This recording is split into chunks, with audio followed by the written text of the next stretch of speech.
There's so many different facets to probate, real estate, and estate planning, and so many team members. It's really important that they work together. If you follow my channel, I recently interviewed a CPA, Don Babbitt, with Redfish Capital out of Houston, Texas. I'm excited to have the opportunity today to talk to the CEO and founder of Redfish, who more is the big picture investment advisory role. Brad Murrill. Brad, so much. Thank you for taking time with us today. Thank you for having me. This really is, this is a lot of fun for me. So I appreciate you taking some time to speak with me. And we've had a chance to meet a bit and talk about the importance of working together. As a real estate agent, there's nothing more frustrating than an accountant saying, well, the way to save taxes is not to do anything. And I'm saying, well, yeah, but the customer needs some money. So let's talk a bit about how you come to work together with the wealth advisors, with the accountants. So in your case, you have the accountants on staff, with attorneys, with real estate agents. What's your focus on trying to make that work together as a team? And talk about your conference room a little bit. The first part is really like herding cats in the beginning, because so since you and I have been doing this for decades, and we were talking about this earlier, the way the business started out, it were just single people doing what they did, and we referred kind of back and forth to each other. But I never felt a lot of trust between the team members. Everybody was out for themselves and their own business. I understand. That's just the way that it was. So what I wanted to do was get together a family office environment where all the experts come and sit around my conference table. So we have the attorneys, you have the accountants, you have the insurance agents, you have the real estate people, you have the investment advisor and the certified financial planners. We're all around the same table. And the singular focus is the client's best interest. So when we're talking about a client, I can sit with you and I can say, hey, tell me what you see here. Tell me what you're trying to do. So let's see if we can come together. And if everybody can be open and sit around the same table, what ends up happening is we all get on the same page with the client and moving the client forward. And then that's when the magic happens, Bill. That's when it really starts to move forward, because we're all on the same page. We're driving for the same, but it's making sure you get team players around that table with you who understand the vision and the concept. The client comes first. And I think what makes it hard is, particularly in larger estates where it's more important to work together, is each individual can look at their individual piece as more valuable than otherwise. Yeah. And so you have these kind of twin push-pull, right? You want to get together, which is important, but each partner on their own is saying, well, that's a big piece of business for me to potentially lose, or I don't want to look bad in the client's eyes, or not be at the front in front of my client. And so there's a little bit of managing of egos that goes in that process as well. 100%. And it's the ego, you have to leave it, you've got to leave it at the door, because we do come in, and we just recently, I was telling you about a situation we recently had with a set of attorneys. We're buying and selling businesses for our clients. And so the attorneys come in, and they were going to get a large portion, and the CPA was going to get less. It won't always be that way. You have to come in with the idea that there will be times when our side of the business is going to get less, and that's okay, because there'll be other times, if they're bringing people to the table as well, where our side makes more. And if we can all have the attitude of it all comes out in the wash, we're all going to end up making more money over time with more clients, and the client's going to be happy. They're going to refer. So I think that is the key, is check that ego at the door. You come in here because we're going to do right by the client, but you are right. That can be a friction point between experts that you have to work out, not in front of the client, but around that conference table to get it all worked out where everybody can see the same picture. One of the common also challenges is when we silo our expertise, meaning, I'll have a client who has a situation, and they'll come back and say, well, the accountant says the best way to minimize taxes is not to do anything. And like, well, of course, if you don't make money, you don't pay taxes. Right. Or if you make a lot of money, you pay some of it in taxes, that might be better for you in the long run. And so it does require kind of a blending of the picture, and kind of, it's not even sometimes the ego, it's just having the perspective of getting everybody at the table together. Correct. And that happens over time, because there will always be certain CPAs that are going to be tax avoidance first. There are always going to be some investment advisors that are going to have something that they do, and they want to place that first. But it's when we can come together and you find the people that you work well with personality wise. Right. Not everybody's going to get along with me and my personality. Right. But once you find those experts where you really click with, Right. then you have a group that you could all pull around the table. But it does take some, I've been doing this for a while, like you, it does take some time to sift through the personality types Right. in each industry to find those that have the same vision that you do. And then once you find those, you grab onto them and you pull them in for everything. Well, case in point here, I was introduced to Don and your staff through good friend Michael Wander. Shout out to Michael, who has his jiu-jitsu tournament coming up this weekend. So good luck with that. But I think, I've worked with him on a case where, again, I was a realtor, he was the accountant, and we're working together kind of behind the scenes without the customer even needing to know that to get stuff taken care of. I think that's where, if things fall through the cracks, mistakes are made, but he and I can handle that offline from the customer and make the customer experience better rather than us having to kind of, compete with the customer for their attention. I think that's where the advantage comes into play. Yeah, and there also, it sows doubt in the customer's mind when you've got one person saying this, well, this person said this, and this person, it sows doubt. And that we have to avoid that. And so by talking to each other behind the scenes around the conference table, we can avoid all of that altogether. Well, and the mistakes are made from time to time. And also there's different practices and different procedures that people do. And we can talk about that as professionals without involving the customer and necessarily making it into some sort of emotional confrontation. We can just do our jobs. And I don't think the customer cares at the end of the day. They want the job done properly. They don't like care how the mix is made and how much butter and eggs are put into the mix. So let's talk a little about real estate. One of the things that happens to me regularly is I come across a customer who is inheriting property that was appropriate for the decedent, maybe their parents. Maybe the parents were real estate moguls, wheeler dealers, different product class, very, very niche-y, very specialized. And now you have a child who's inheriting it. It's a lot of money. They like the idea of being in real estate, but really those properties are not appropriate if you're not really an expert in that niche. LA, apartments in LA, if you don't have a strong stomach, it's not for most people. Right. And I usually try to say to people, there's nothing wrong with investing in real estate. There's other ways to do it. Probably owning these apartment buildings isn't the best. Well, what kind of alternatives have you seen and recommended for clients as a wealth manager that they can get the income stream and maybe some of the benefits of real estate appreciation without having to worry about evictions and those kinds of things? Two different kinds. And so I've got people that will come in and they've got several different pieces of real estate, often varied. A lot of people with rent homes. I mean, we had one client, 125 different rent homes. They were doing it themselves. Right. And I was like, how? And but then they want to pass it along to heirs. And that's where there is a mental mindset that some people have. And I have found it with kind of the older generation. Nope, I do everything myself. Right. And that's fine. They enjoy it. They love it. They love it. Yes. They love getting a phone call at 8 o'clock at night about the broken toilet. They love it. Yes.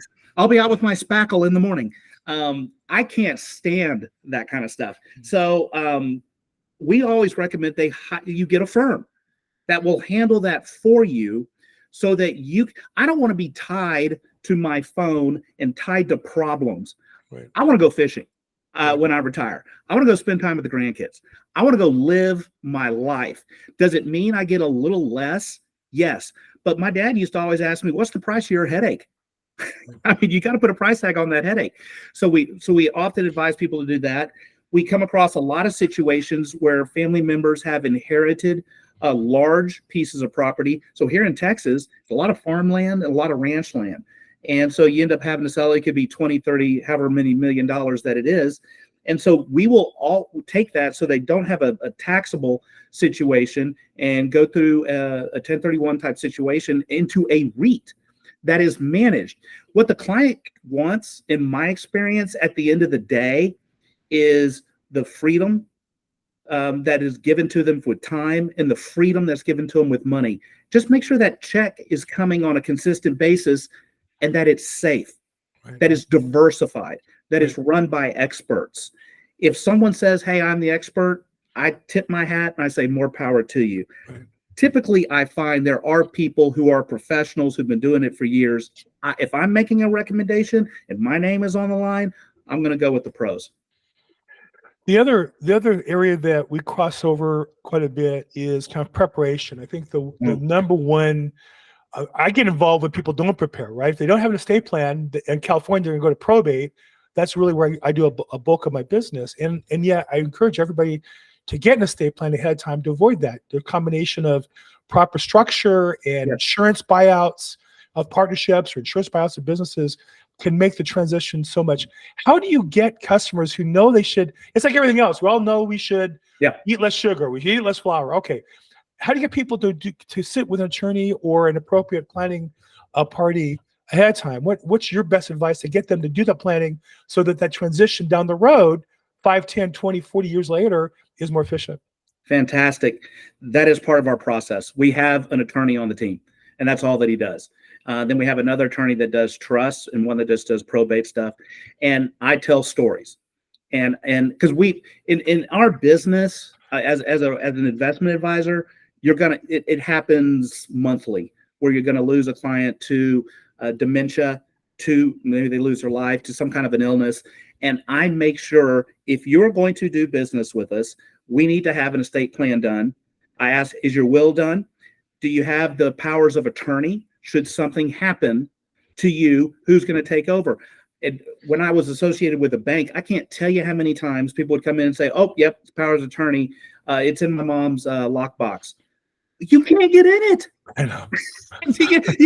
What good is it if you can't get in? So every one of our clients, if you're going to work with us, we have all of that. We have it here in the office. They have a copy, and we know who everybody, all the players are. Because if you lose a loved one, the last thing you want to do is screw around with attorneys and probate and all that kind of stuff.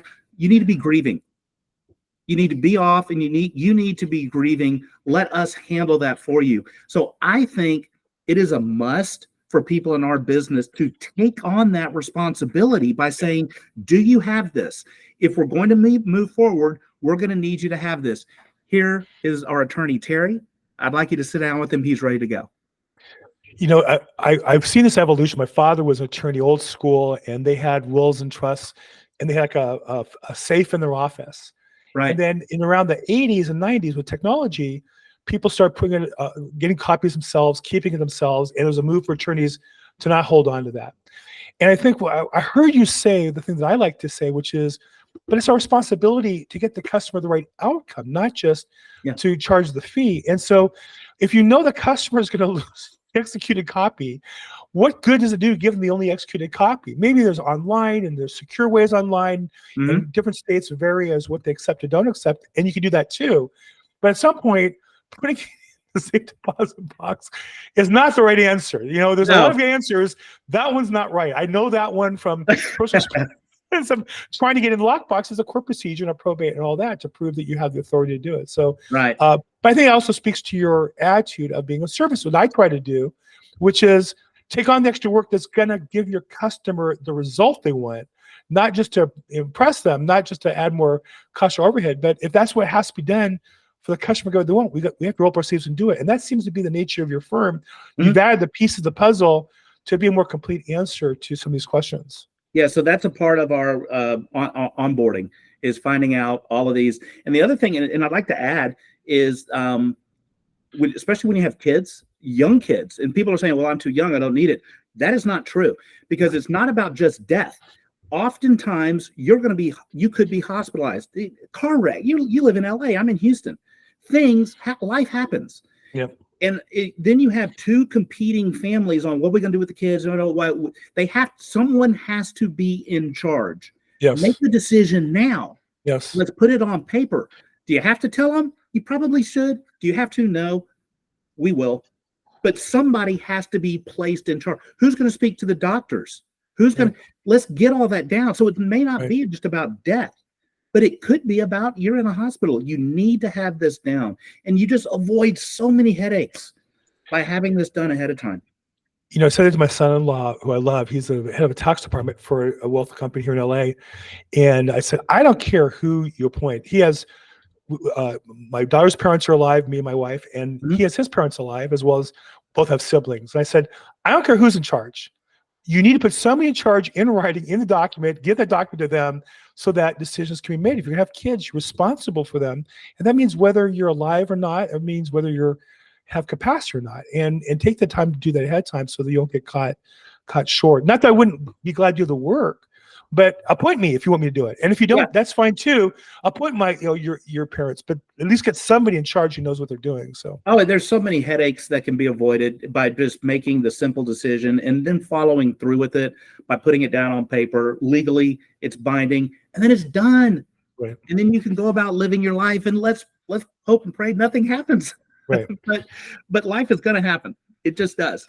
Life, there's no doubt about it. So, look, Brad, I appreciate your time. I know you're busy. We went a longer time than we planned on. We have real estate agents across the country who deal with business in Texas, as well as a big following in Texas. If somebody wanted to get together with you, they have a client who's coming into some money or coming into some property they're selling, what's the best way to get with your team to get the process started? The best way is just to go online to our website. It's redfish-cap, C-A-P, short for capital.com. I did have one person type in redfish cat, and I'm like, no, we're not redfish cat. It's redfish-cap.com. Okay, so let me, I put the wrong page up there. Let me get the right page up there, which is there. And there we go. So that's the team. Yep. That'll get you there. If you can get to there, you'll find us. So redfish-cap.com. And then I just put the team. We had Don on talking about accounting. We have Brad here, who is the founder of the company. And on the front page, you have an overview of the services as far as their accounting, insurance, capital, where to invest money and stuff, and all the contact detail down below. So Brad, thanks again. I appreciate making Don available the other day to go in the accounting side of it, which I think we as real estate agents and probate often get requests for accounting in trust and probate specifically. That's an interesting area for us and for you as far as the wealth management, but also, we're coming into this money. What do we do with it? What's the plan look like? And we need to get some players and team involved, and you bring that team together. So thank you so much for your time today. I really appreciate it. Thank you. It's been fun chopping it up with you.